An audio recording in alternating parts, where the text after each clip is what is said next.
We are at Meiss Cabin and Barn. The Meiss family lived here in the 1800s. They raised cattle.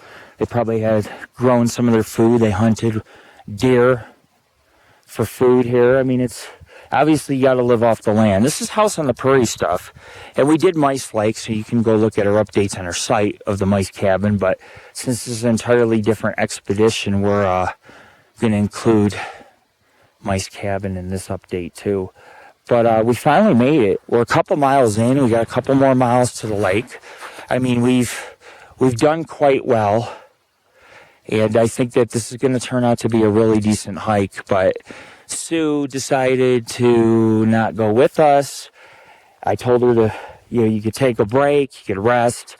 I mean, she wanted to see the high Sierras, and the only way you're going to see them is you got to hike in to see views like this. And we don't separate in the wilderness. That puts all of us at risk. It downsizes our group. It puts me at risk. It puts her at risk. She's up there at the top of one of the ridges just waiting, and she's going to wait for 4 or 5 hours in the snow here. It's like, you think that we could use two-way radios. I got two-way radios.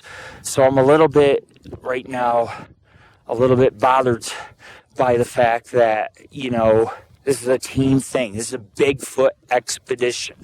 You want to go on a Bigfoot expedition, you're going to hike, you're going to climb, you're going to deal with snow. It's the Sierras. It's covered all year round almost.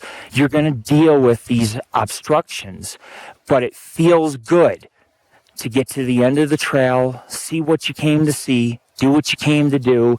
It's a good feeling. It's a personal feat. And you have to want it. And if you don't want it, you will not succeed out here. You won't make it a mile out here. This is the wilderness. So, I'm always a bad guy because I push people to their limits. So I'm the bad guy.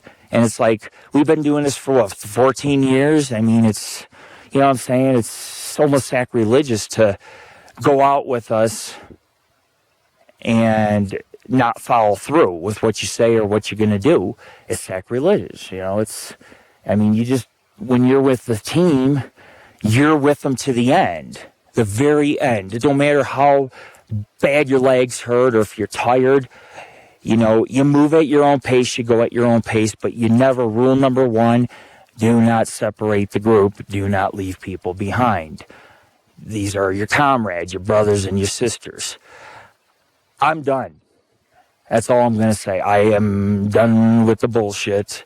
It isn't about being at your limits or I can't. It's more, I can't do it, or it's you won't do it because you don't want to put in an extra effort.